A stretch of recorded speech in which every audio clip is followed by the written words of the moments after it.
Welcome to Doing Death Differently, a community honoring the culture of death. I'm Bethann, your guide in exploring end-of-life care and the art of dying well. As a death midwife, hospice nurse, and end-of-life educational consultant, I facilitate meaningful conversations to transform how we approach death and dying well. This session is called VSED, Voluntary Stopping Eating and Drinking. This is the second in a series of videos on VSED. In our time together, we will explore the physiological changes, how VSED feels, how long the process takes, and making a plan. I am so glad you are here. Let's take a look at this chart. It shows some of the physiological changes that will occur during the VSED process. Death from VSED is a natural process, and as death nears, some physiological changes include the following. Breathing becomes more shallow and irregular. A moaning or rattling breathing may occur, which is not believed to be an indication of pain or distress. The body may change in temperature, often getting hot or cold. There can be discoloration in the face and a flushed red color or paleness with blue or yellow tones. There is also purple or bluish mottling, which is a change of color in the hands or feet.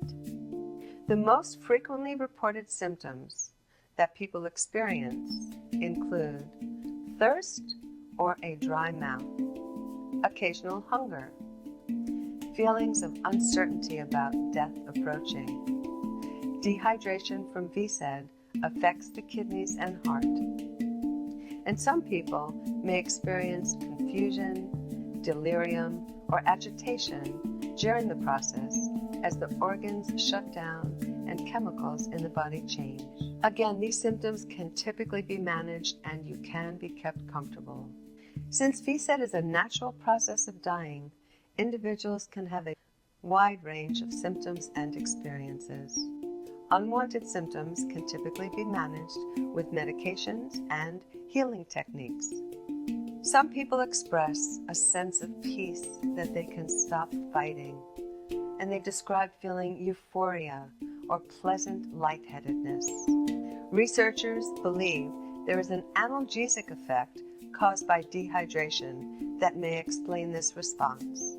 People are asking, how long does the VSED process take? It's difficult to predict exactly when the end will come for any one person.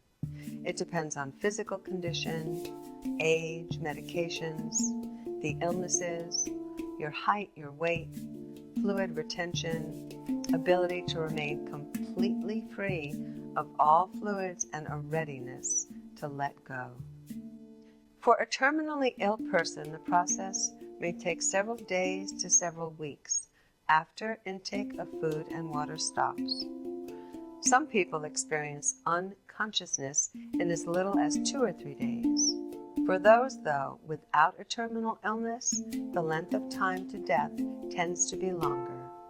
Planning ways to bring meaning, pleasure, and comfort during this time may support the person and reduce anxiety about the length of the process.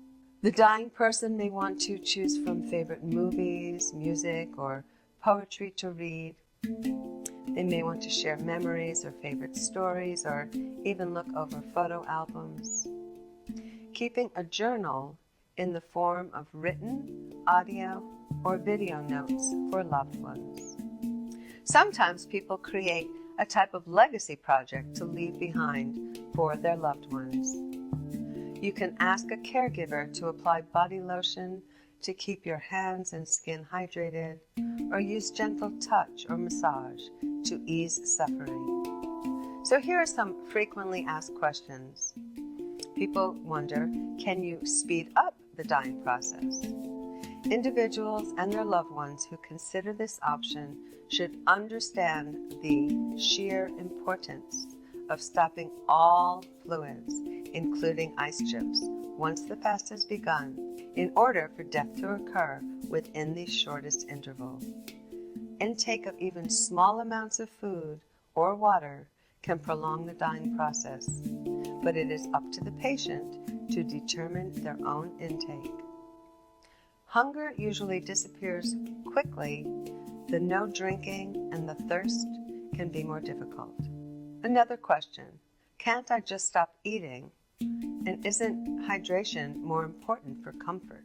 Dying from a lack of food alone can be prolonged and more uncomfortable than dying from dehydration. Most people don't know this. A person can live for a very long time without eating, but withholding fluids speeds up the process. Dehydration can contribute to comfort rather than increase suffering. By reducing fluid overload in the body, diminishing respiratory distress if there is any, and lead to less frequent episodes of coughing, choking, and shortness of breath. And people ask, how can I avoid the dry mouth? Providing excellent oral care on a regular schedule is important and can help to ease that symptom. This includes using lip salves, mouthwash, oral sprays and gels, soft toothbrushes, glycerin swabs, sponge swabs, rinsing with cool water, not to be swallowed. Coconut oil can actually be soothing on the lips, gums, and tongue. And Vaseline, or non-petroleum-based lip balm, can be used to keep the lips moist. Some other comfort measures to consider include placing a humidifier in the room, using body lotions to hydrate the hands and skin. Sometimes hospice can provide symptom management and can be consulted about additional resources and comfort measures. How can I receive medications without fluids?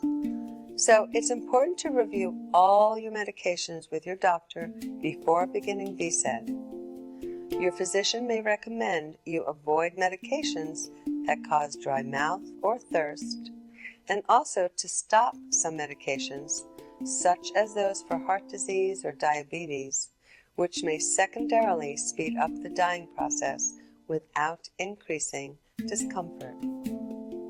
Medications for pain, agitation, anxiety, or other symptoms in forms that don't require drinking fluids, such as sublingual drops under the tongue, skin creams, skin patches, or suppositories.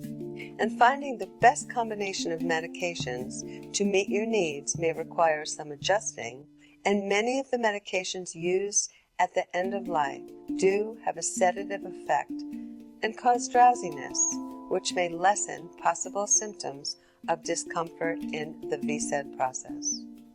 Get your paperwork in order and be sure your advance directives are up to date and express your specific current wishes. You can add a statement to them declaring your voluntary and informed decision to refuse all further oral intake, with the understanding that doing so will permit you to control your dying. You may also wish to write a letter or make a video in which you talk about your intentions to stop eating and drinking and why you would like to control your death. This may be helpful in the event that your memory fails or cognitive changes impact a previously made decision. Please be sure all your caregivers know who to call when death occurs. Speak with hospice regarding what takes place when death occurs. You do not need to call 911 if you are in the care of hospice or have a doctor identified who is willing to sign the death certificate. Is VSED limited to terminally ill people? It is available to a far and broad group of people. Most hospices support VSED with palliative support for individuals who have a terminal disease. It may be more difficult for individuals who are not terminally ill to receive healthcare support through the VSED process. I have served on various committees that oversee the processes for people who choose VSED. I have had many patients who choose VSED. As an end-of-life consultant, I am here to transform your final journey into a meaningful, personalized experience. I offer comprehensive coaching programs and individual consulting sessions to guide you through this important chapter. My approach is rooted in compassion, expertise, and a commitment to empower you. Together we will explore ways to make your final chapter rich with significance and comfort. Whether you are planning ahead or maybe facing immediate decisions, I am here to light the path forward. Let's work together to create an end-of-life experience that reflects your values and leaves a lasting legacy. To learn more about how we can embark on this journey together, please visit my website, BethannDuval.com. Your final chapter is important. Thank you.